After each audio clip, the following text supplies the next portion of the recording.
Salut Céline. Bonjour Claire. Bonjour à tous. Bonjour à tous.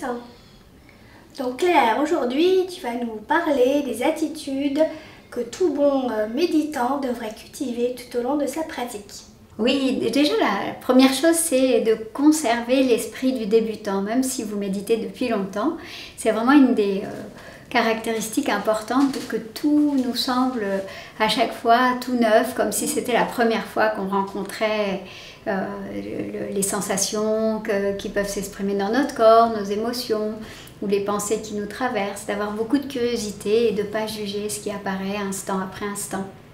Oui, il y a aussi la qualité qui s'appelle le non-effort. Il suffit de regarder un chat pour comprendre ce que c'est le non-effort. Le chat, il est là, il est au soleil. Et puis, quand c'est l'heure quand il a faim, il se lève et tout doucement, il se met en quête de sa proie, sans lutter, il est fluide dans son mouvement.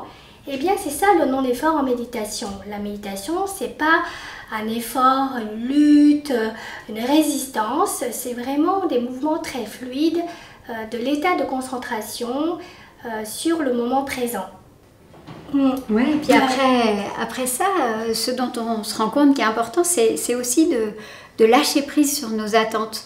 On a souvent envie que les choses soient d'une certaine façon et d'essayer de se dire ça va être comme les événements se présentent et je vais essayer de les accepter. Donc après le lâcher prise, il y a vraiment la question de l'acceptation.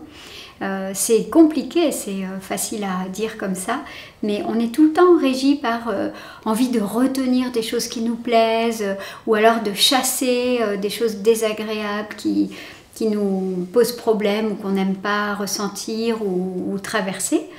Et l'idée dans la pratique méditative, c'est d'accepter tout ce qui se présente, instant après instant, sans jugement et juste avec, comme je disais tout à l'heure, beaucoup de curiosité pour ce qui apparaît.